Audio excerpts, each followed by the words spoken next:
Bonjour à vous qui aimez l'histoire. Je vous salue. Je remercie particulièrement ceux qui sont abonnés à ma chaîne, Professeur Alou Kwame René. C'est sur YouTube, mais je crois que aussi par le nom Kwame René Alou, on accède à cette chaîne YouTube-là. Il y a plus de 300 vidéos qui parlent d'histoire sur cette chaîne YouTube de moi. Si vous voulez voir s'afficher l'entièreté des vidéos, il faut cliquer sur mon image, ma photo, qui se trouve dans le cercle. Et vous verrez apparaître la totalité des vidéos. Si vous ne faites pas cela, il y a des vidéos qui ne sont pas de moi qui vont s'intercaler à côté des vidéos que j'ai eu à faire. Alors, je voudrais ici et maintenant poursuivre l'explication des noms de sous-groupes Agni. Des noms de sous-groupes Agni. Et aussi Ano. Nous avons expliqué aussi concernant les Ano, puisque la langue des Ano, la langue des Agni et des Baoulé, c'est des variantes d'une même langue. Voilà. Alors, je voudrais ici expliquer le nom Ngatiafoué. Le nom Ngatiafoué. Alors, vous savez que chez les Agni du Moronou, ceux qui sont dans l'actuel département de Bongouanou, il y a ce qu'on appelle les Ngatiafoué. Mais en fait, c'est un regroupement de plusieurs clans, de plusieurs matriclans. Il y a les Agoubla qui descendent de Ano Amlama ou Amlama Ano, c'est-à-dire qu'ils sont de même extraction que les fondateurs du royaume Agni Sanvi. Vous avez les Elutsufoué, qui sont de même extraction que les fondateurs du royaume Agni Bétier, c'est-à-dire qui ont l'ancêtre Ano Asma en commun, etc. Il y a les Uakle, j'ai déjà expliqué, Uakle, etc. Il y a les Afafié, etc. Bon, mais ils sont, disons, dans un ensemble avec la famille royale Aouyan Bossofo. Ils sont regroupés sous le nom Ngatiafoué. Je vous ai dit que le préfixe N indique le pluriel. Nga, Nka ici, Nga ou Nka ici, ça renvoie aussi à l'idée de guerre, comme on le voit dans Kassi, Kwasi, Kwame, etc. Ce suffixe Kwa ou Ka. Voilà. Et Tia, c'est-à-dire le terme de Tian, Ngatiafoué, Tia, c'est le fait de commander avec autorité. C'est le fait de diriger avec autorité. Voilà, c'est le fait de diriger avec autorité. Donc, Ngatiafoué, c'est-à-dire ce sont les guerriers qui dirigent avec autorité. Mais c'est pour ça que c'est au sein d'un Ngatiafoué que se trouve la famille royale Aounian Bossofo, dont le premier roi a été justement Nana Dangi Kwenyi, qui était le frère du grand roi des Agni qu'on appelle Ano Asma, qui a été le premier du nom, Ano Asma premier. Voilà. C'est comme ça. Voilà. Ils avaient la même mère qu'on appelle Nyankabi Aou. Voilà, c'est comme ça. Donc, c'est ça. C'est des guerriers qui commandent avec autorité. Ceux qui sont des guerriers qui commandent avec autorité. C'est ça le sens du nom Ngatiafoué. Alors, bon, il y a ceux de Yakase Feyase qui font partie du nom du royaume de l'Indénié, du royaume Ndénia, que j'ai déjà expliqué. Bon, en fait, bon, ils sont regroupés, il y a plusieurs clans aussi là-bas, dans la zone de Yakase Feyase. Mais Yakase, c'est-à-dire que la colère tombe. C'est-à-dire que la colère tombe. Pris littéralement, c'est comme ça. C'est ce que ça veut dire. Yakase, ça veut dire la colère tombe. Voilà. C'est comme ça. La colère tombe. Yakase, c'est-à-dire la colère diminue. C'est ce que ça veut dire. Feyase, Feya, c'est le fait de se fâcher. Assez par terre. Voilà. Donc là aussi, Feya, c'est-à-dire que se mettre en colère aussi, ça fesse. Voilà. Donc les deux expressions en fait se rejoignent. Voilà. Yakase, la colère qui s'abaisse. Feya, c'est la colère qui tombe par terre. Assez par terre. Pris littéralement. C'est ce que Yakase, Feyase signifie. Parce qu'en fait, je peux dire le lignage qui dirige la province de Yakase, Feyase, ils ont des liens avec la famille royale de Fomena qui en a dansé. La famille royale de Fomena qui en a dansé. Alors, ils sont du matriclan que les Ashanti appellent Ekuona Ahwene. Ekuona Ahwene. Ahwene qui veut dire la perle. C'est le matriclan qui a pour symbole la perle. Voilà. Ils ont plusieurs symboles. Hein. La perle, la biche royale, le buffle, etc. C'est d'ailleurs ce matriclan que les Nzma appellent Mafole ou bien Asamangema. Voilà. Alors, le nom Bona, les Agni Bona. Les Agni Bona qui sont dans la zone de Kumfao. Là aussi, à l'un sein, il y a beaucoup de sous-groupes. Mais je voudrais expliquer le nom Bona. Le nom Bona, c'est le nom d'un esprit qui se trouve en Adansé. L'Adansé, disons que c'était une zone, un espace qui était au sud du noyau de l'Ashanti. Et ils avaient décidé que chaque chefferie serait indépendante. J'ai fait 2 vidéos sur la dansée. Voilà. 2 vidéos sur la dansée que j'ai appelé l'espace à danser. Espace à danser 1, espace à danser 2. 2 vidéos sur l'espace à danser. Alors, Bona, en fait, c'est un ruisseau qui se trouve en Adansé. Beaucoup de familles royales à Caen se disent originaires de la Dansée. Et le ruisseau Bona, c'était l'un des ruisseaux dont l'esprit faisait l'objet de vénération. D'ailleurs, dans la Dansée, c'est l'esprit Bona, en fait, qui était le roi de la Dansée.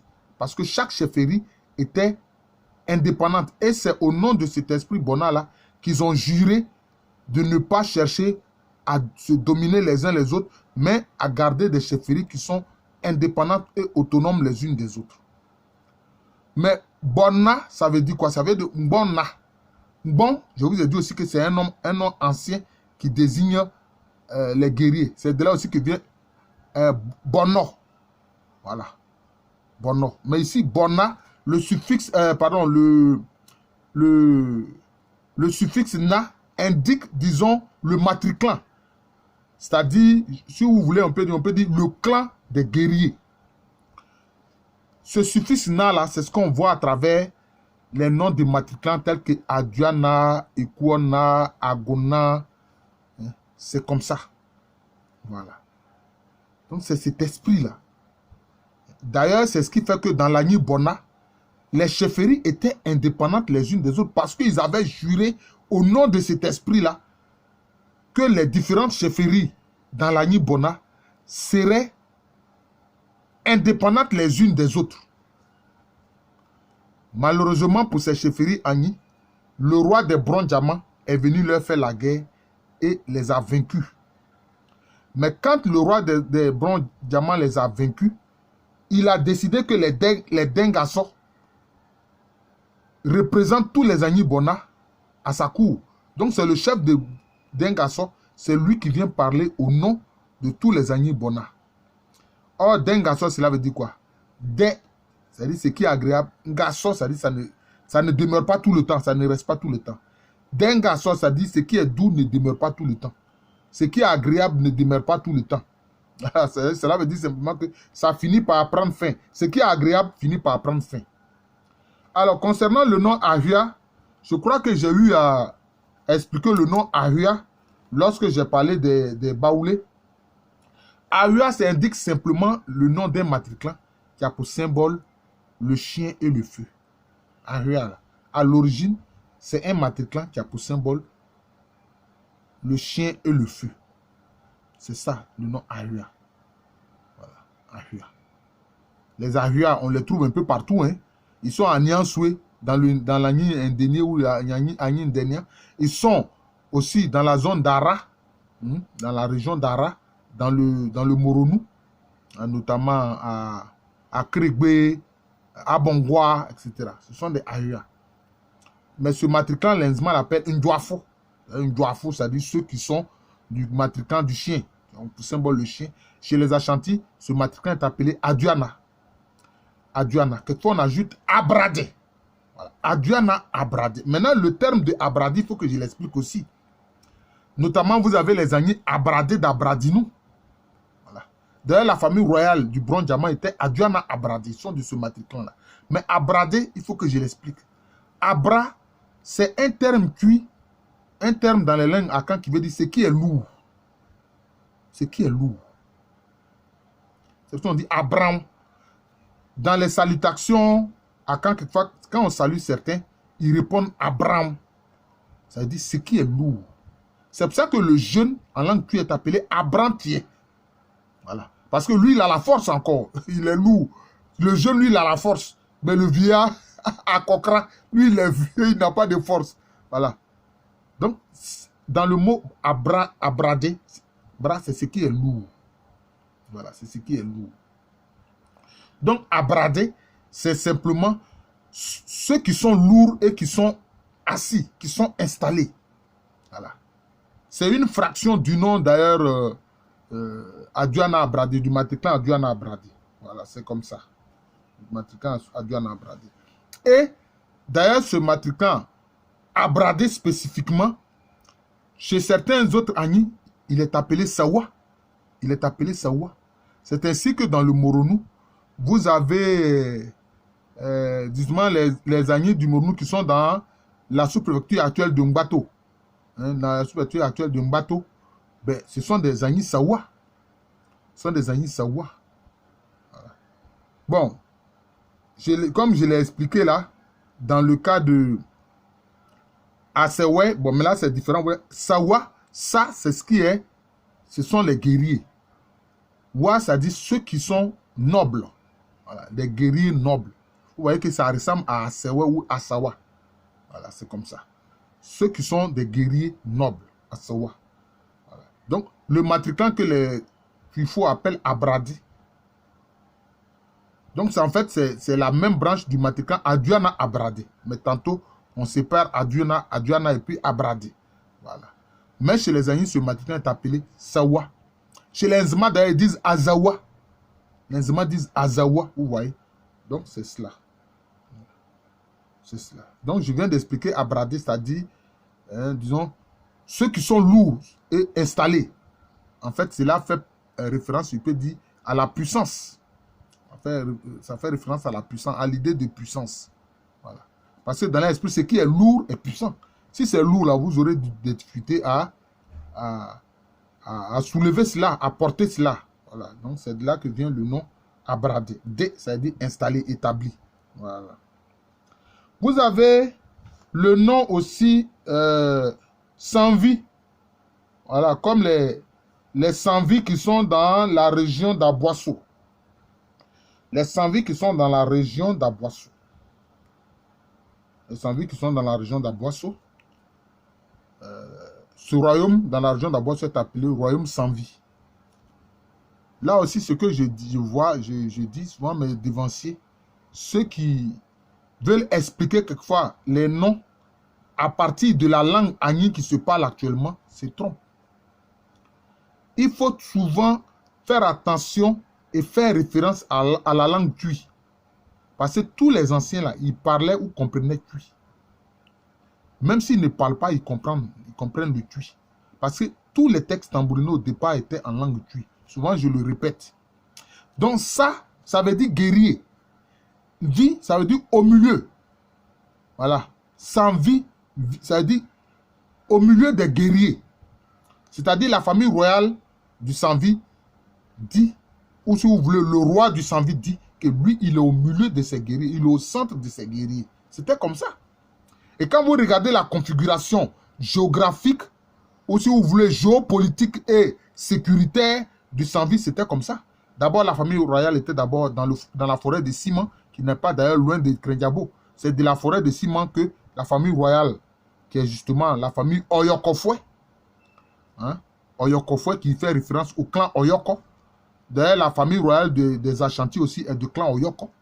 Mais dans le Sanvi, on dit Oyokofoué. C'est ce clan-là aussi que les Aignan appellent Alangwa et que les Nzma appellent Aloba. Vous voyez. Donc vous voyez que le roi du Sanvi, là, à partir de Krenjabo, là, il est au centre de ses guerriers. Le chef de l'avant-garde est à Asuba. Le chef de l'aile droite est à Ayame. Vous voyez, le chef de l'aile gauche est dans un quartier de Krenjabo qu'on appelle, comment on appelle ça, Yakase aussi. Ça s'appelle Yakase, ce quartier-là. Et puis maintenant, vous avez toute la zone de Kouakulo. Voilà. Donc le roi est au centre. Il est au centre. Et puis il y a ses frères qui, au plan politique aussi, je peux dire, l'entourent un peu. Vous avez le chef de Hien, hein, qui était un frère, hein, du roi du Sanvi, et puis le chef de Kouakulo, hein, notamment avec le trône de Tchémélé, hein, le tabouret de Tchémélé, qui est aussi un frère du roi du Sanvi. C'était comme ça. Donc, le roi du Sanvi dit qu'il est au centre de ses guerriers, il est au milieu de ses guerriers. C'est de là vient le nom Sanvi. Et de là vient le nom Sanvi. Alors, j'espère que je ne vais pas oublier d'autres groupes, mais je pense que je vais m'arrêter là. Il y a d'autres noms de sous-groupes Agni qu'il faut expliquer. Il faut que je retrouve tous les noms des sous-groupes Agni. Bon, il y a d'autres hein, comme Assonvon, je vais expliquer Assonvon, Anaboula, Amantian. Bon, donc je ferai une autre vidéo pour expliquer également ces noms de sous-groupes Agni. Ces noms de sous-groupes Agni. Voilà. Je vous remercie. Je suis le professeur Alou Kwame René. Alors, quand vous allez sur ma page, professeur Alou Kwame René, sur YouTube, ou bien Kwame René Alou, cliquez sur l'image de ma photo qui apparaît, qui est dans le cercle, et vous aurez la totalité des vidéos. C'est plus de 300 vidéos. Vous aurez la totalité des vidéos. Vous pouvez partager cela. J'aime quand cela est partagé. J'aime beaucoup cela quand cela est partagé. Le peu que je sais, je veux que cela soit diffusé. Voilà. Surtout que ça concerne l'histoire de nos ancêtres africains pour la plupart. Je sais que bien sûr, j'ai fait d'autres vidéos sur les peuples indo-européens, sur les peuples amérindiens, sur les peuples asiatiques, etc. Mais j'insiste surtout sur l'histoire africaine. Voilà. Et je voudrais que cela soit partagé. Donc, je suis le professeur Alou Kwame René, professeur titulaire d'histoire à l'université Félix Houphouët-Boigny à Abidjan.